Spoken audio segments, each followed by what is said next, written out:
IIT జేఈలో మంచి rank రానటువంటి విద్యార్థులకు బెస్ట్ ఆప్షన్ సిఎస్ఈఎంఏ కోర్సులు అడ్మిషన్స్ జరుగుతున్నవి.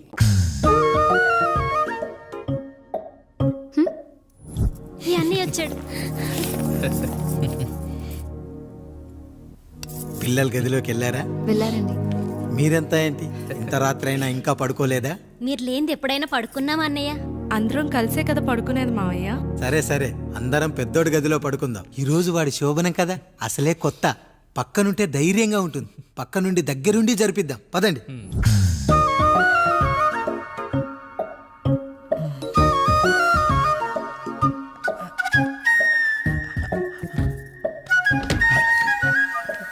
కానివ్వండి రా, కానివ్వండి కానివ్వండి. మీరేం మావయ్య ఇక్కడ పడుకుంటున్నారు? అదేంటమ్మా పెద్దోడా, చెప్పలేదా? మేమంతా కలిసే పడుకుంటామమ్మా. నువ్వు మాతో పాటే. అవును భార్గవి. మీరు ఊరుకోండి. మీరు ఇక్కడ పడుకోవడం నాకు ఇష్టం లేదు మావయ్య.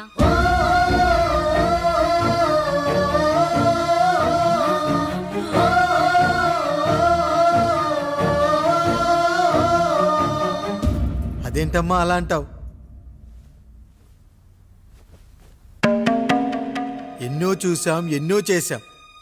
దుక్కి దున్ని కోత కోయకుండానే ఈ విత్తనాలన్నీ మొలకొచ్చాయంటావా తల్లి? అవన్నీ నాకు తెలియదు మావయ్య. మర్యాదగా బయటికి వెళ్ళండి.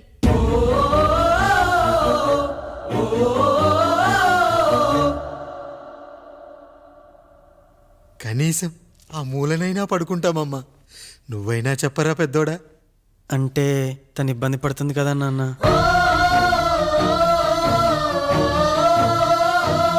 నువ్వు కూడా ఏంట్రా? పిల్లలేదో ఆశపడుతున్నారమ్మా. ఒక్కసారి ఆలోచించమ్మా. మావయ్య మీరు బయటికి వెళ్తే మేము తలుపులేస్తాం.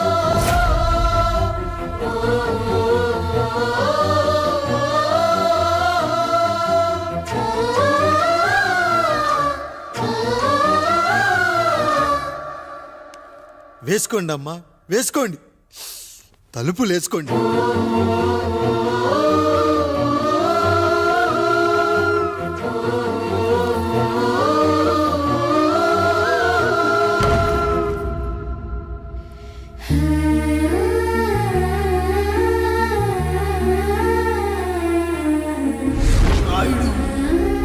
బిడ్డలు జాగ్రత్త.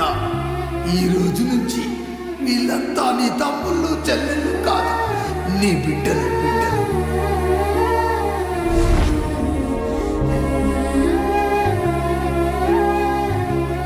జానకి, ఏమండి? సావిత్రి, ఏమండి? లక్ష్మి, ఏమండి? మన గదిలోకి పదండి. ఇక నుంచి ఎవరి పిల్లలతో వాళ్ళ గదిలోనే పడుకోవాలి. ఇది ఈ రోజు నుంచి ఈ వంశానికి రాస్తున్న కొత్త శాసనం. అయ్యా అలా అరకండి అయ్యా. మీరు లేకుండా మేము ఎప్పుడైనా విడిగా పడుకున్నాము. అంతా కలిసే కదయ్యా పంచుకున్నాం. వెళ్ళరా వెళ్ళు. నీకు భార్య ఉంది, నీకు పడగది ఉంది. వేసుకోండి రా, మీరు వేసుకోండి. తలుపులు వేసుకోండి. మీరు కూడా ఏంటండి పిల్లలేదు? చిన్న పిల్లల వాళ్ళని ఉయ్యాల్లో ఆడించేటప్పుడు పక్కనే ఈ నాన్న కావాలి. బడికెళ్ళేటప్పుడు పక్కనే ఈ నాన్న కావాలి. గుడికెళ్ళేటప్పుడు కూడా పక్కనే ఈ నాన్న కావాలి. కానీ శోభనం గదిలో మాత్రం పక్కనే ఉంటానంటే బరువయ్యాను జానకి, బరువయ్యాను.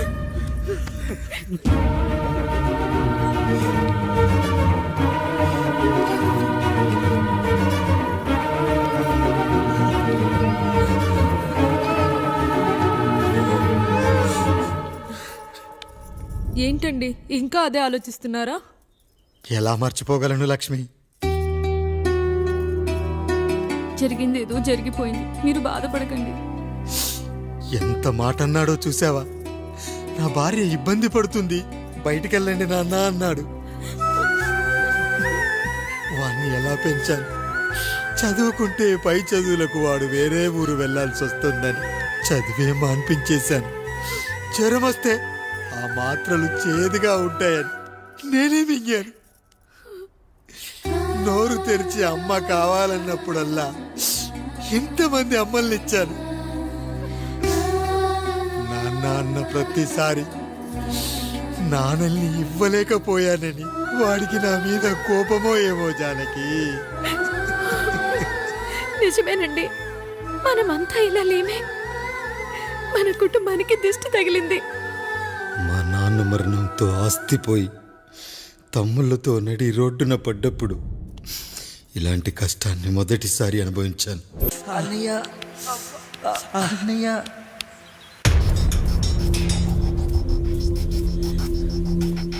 అయ్యా అయ్యా, ఏంట్రా? రోడ్డు మీద కాలు కాలుతున్నా సరే తమ్ముళ్ళు చెప్పులు లేకుండా నడుస్తున్నారయ్యా, చెప్పులు లేకుండా నడుస్తున్నారయ్యా.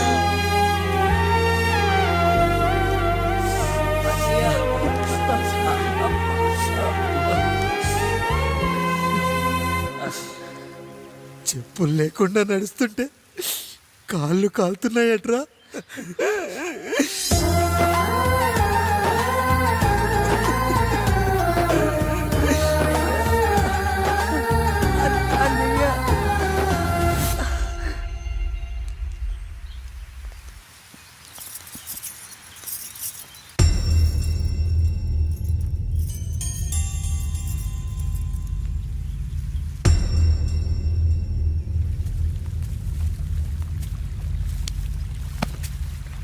ఏరా కాముడు, అయ్యా బాధపడుతున్నావా? పెళ్ళేమైనా చేయమంటావా? వద్దులేండి అయ్యా, నాకు ఇది ఉందిగా చాలు, దీంతో నేను ఎలాగోలా సరిపెట్టుకుంటాను. దీనితో పాటు జీవితంలో నీకు ఓ తోడు కావాలి. రే గంటోడా, అయ్యా, ఇక నుంచి కష్టాల్లో సుఖాల్లో వీడికి అన్నీ నువ్వేరా. మీరు శాసించాక నేను వేరే ఏదైనా ఆశించగలనా పెద్దయ్యా?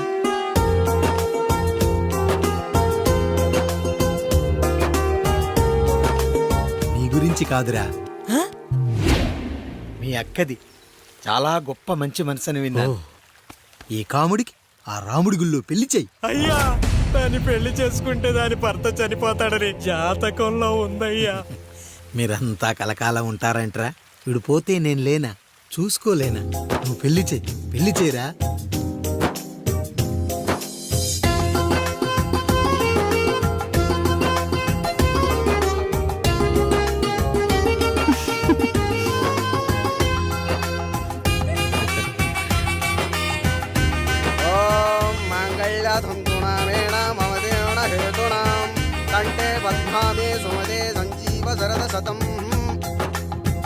అయ్యా, ఏంట్రా? మీ చేత్తో నాకు దొంగగా జీవితాన్ని ఇచ్చారు, ఇప్పుడు ఒక భర్తగా భార్యనిచ్చారు. అదే బంగారు చేత్తో ఒక్క ముడివేసి పెట్టండి అయ్యా, మీ నీడను మేము చల్లగా ఉంటాం. రెట్టలకు పిట్టై లోలోనే దాచే అందం, మట్టలకు చెట్టై పట్టుంచే సంబంధం, చుట్టలకు పెట్టై దాచుంచే ఓ సుమగంధం, గట్టుపై తొట్టై నీరిచ్చే అనుబంధం, సిగలో చుండ్రల్లే లోతైనది బంధం, దులిపే బలమున్నా అది రాలిపోని నేటి సంబంధం. ఏంటి బుజ్జి, ఏమైంది? పండు, నీకు పెళ్లి చేసిన మరుక్షణం నీ భర్త చనిపోతాడని జాతకంలో ఉంటే ఆయన నన్ను నీకిచ్చి పెళ్లి చేశారు. నేను పోతే నా భార్య పరిస్థితి ఏంటయ్యా అని అడిగితే నేను లేనారా అన్నారు. ఆయన చేసిన త్యాగం మామూలు త్యాగం కాదు. ఒకవేళ పొరపాటున నాకేమైనా జరిగితే? అయ్యయ్యో, అంత మాట అనకండి. మీరు వేరే చెప్పాలా? మొన్నటిదాకా తమ్ముడు, ఇప్పుడు ఈ కాముడు, తర్వాత రాయుడు. ఒరేయ్ కాముడు, పెళ్ళైన దగ్గర నుంచి మీరు సరదాగా గడిపిందే లేదు. మీరిద్దరూ సరదాగా హనీమూన్కి వెళ్ళిరండి. ఏ ఊటీకో కొడైకెనాల్కో. ఇదిగో టికెట్లు. అయ్యా, మీరు దేవుడయ్యా. ఇక్కడ పనులాగకుండా నువ్వు ముందుగా వెళ్ళిరా. నువ్వు తిరిగి వచ్చిన తర్వాత పండు వెళ్తుందిరా. అయ్యా, ఒక పని మనిషిని మీరు ఇంతగా ఆదరిస్తున్నారయ్యా. నువ్వు పని మనిషి ఏంటి పండు? నీలాంటి స్త్రీమూర్తిని ప్రతి మగాడు అమ్మలా చూసుకోవాలి. ఇక నుంచి నా బిడ్డలు నిన్ను అమ్మా అని పిలుస్తారు, అమ్మలా చూసుకుంటారు. ఏమంటావు జానకి? రెట్టలకు పిట్టై లోలోనే దాచే అందం, మట్టలకు చెట్టై పట్టుంచే సంబంధం, చుట్టలకు పెట్టై దాచుంచే ఓ సుమగంధం, ఎంత బాధగా ఉంటుంది అన్నకి ఇంకెంత బాధగా ఉంటుంది. సిగలో చుండ్రల్లే బాధ నా బాధ కాదట్రా. దులిపే బలమున్నా అది రాలిపోని నేటి సంబంధం.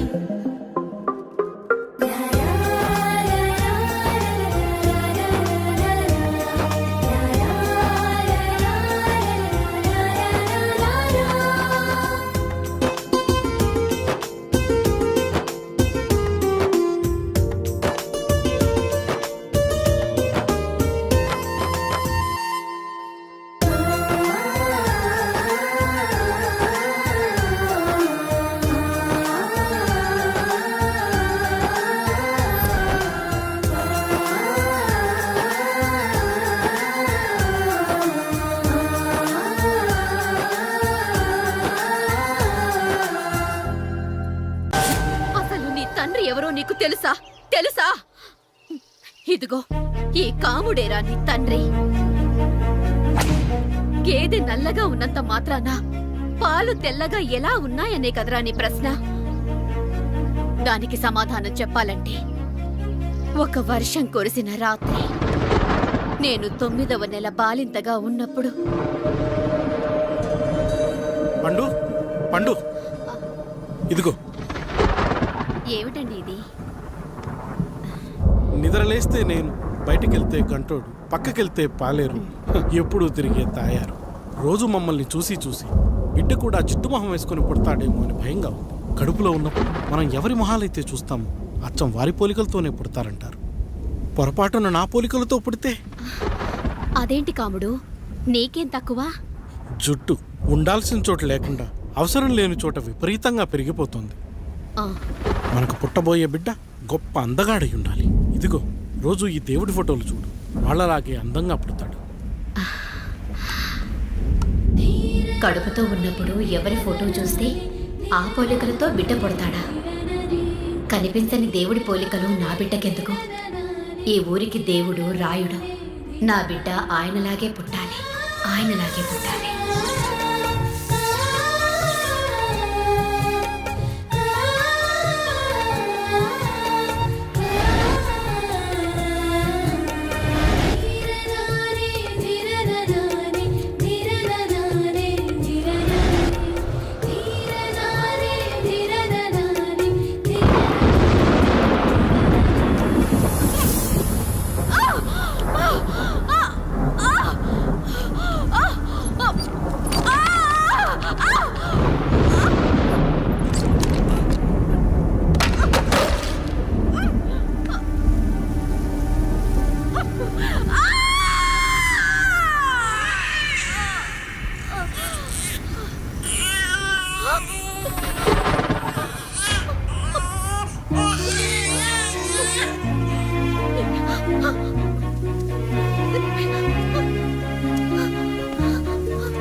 ఏంటి పండు ఇలా వచ్చావు?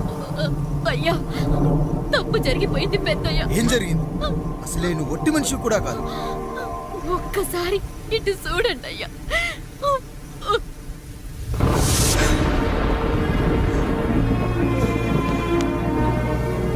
వీడేంటి అచ్చం నాలా ఉన్నాడు? అసలేంటి, ఎందుకు ఇలా జరిగింది? నువ్వు ఎప్పుడైనా చీకట్లో పంపు సైడ్ దగ్గరికి వచ్చావా? మరి అమలాపురంలో శివాలయం దగ్గర రత్నాలు నీకేమైనా అమ్మవుతుందా? పిఠాపురంలో పద్మం, రామాపురంలో లక్ష్మి, కాకినాడలో సుజాత. అయ్యో దేవుడా, అసలు ఇదంతా ఎలా జరిగింది పండు? అయ్యా, ఇదంతా కాముడి వల్లే అయ్యా, కాముడి వల్లే. కాముడా? కాముడు కుటుంబానికి నాకు ఏం గుర్తు రావట్లేదే. ఎన్నని గుర్తు పెట్టుకోగలను నేను మాత్రం? అయ్యా, అది కాదయ్యా.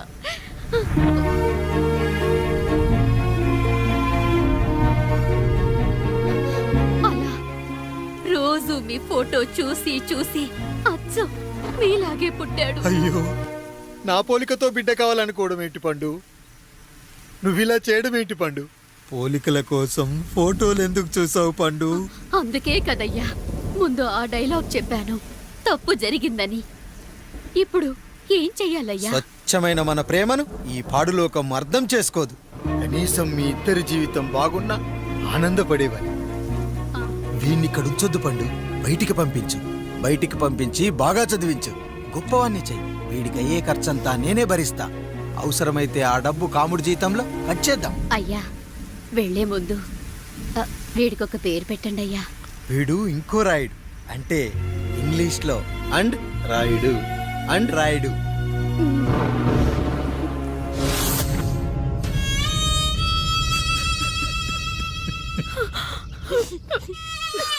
ఇది రా నీ కథ, నా గతం. నిన్ను చదివించడం కోసం ఆయన మీ నాన్న జీతంలోంచి నెలకి 3,000, 4,000 కోసేసిచ్చేవారు. అప్పుడు ఆయన పడిన బాధ పగవాడు కూడా పడకూడదు. చూసావారా, దేవుడు లాంటి పెద్దయ్యని అనవసరంగా అనుమానించడం ఎంత పెద్ద తప్పు చేశావో అర్థమైందా? ఒకడు నిమ్మకాయ పెట్టి పసుపు వేసి ఉప్పు కలిపి పులిహోర చేయొచ్చు, కానీ ఆ పులిహోర ఎప్పటికీ దేవుడి ప్రసాదం. నువ్వు ఆ దేవుడి ప్రసాదం. ఇక ఆయనే మీ నాన్న.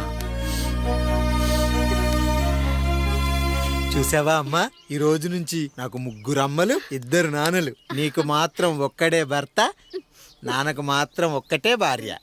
మా నాయనే. అయ్యా బిడ్డను ఒక్కసారి ఎత్తుకొని తిప్పండి అయ్యా. బాబు, నాన్నా,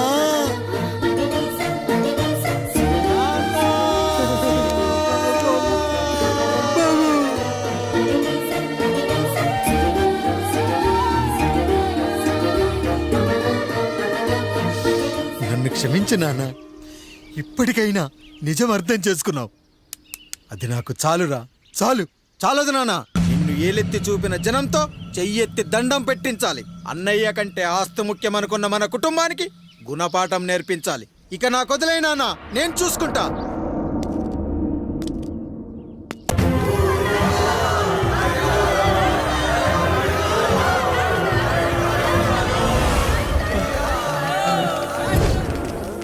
ప్రజల్లారా, నా బిడ్డల్లారా, నా జీవితం మీకే అంకితం. మళ్ళీ జన్మంటూ ఉంటే మీకోసం తిరిగి వస్తా.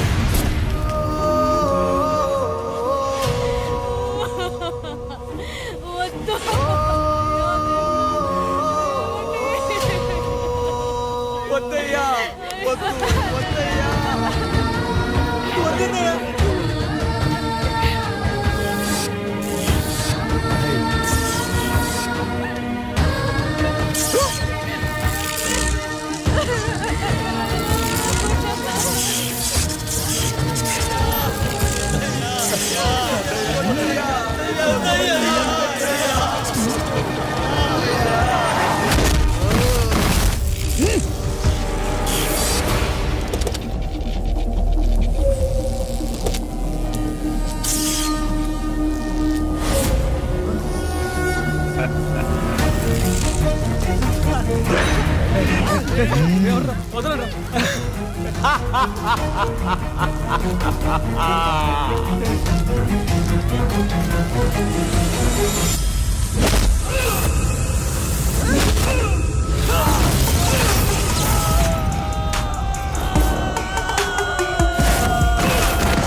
ఎవడొస్తాడు నిన్ను కాపాడటానికి ఎవడొస్తాడు ఏసేంట్రా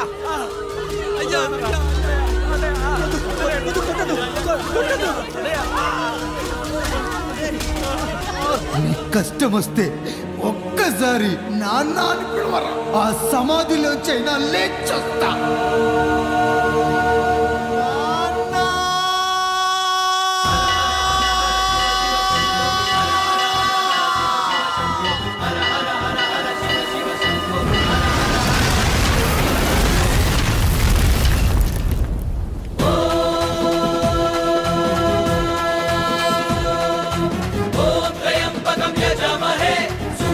పుష్టివర్ధనం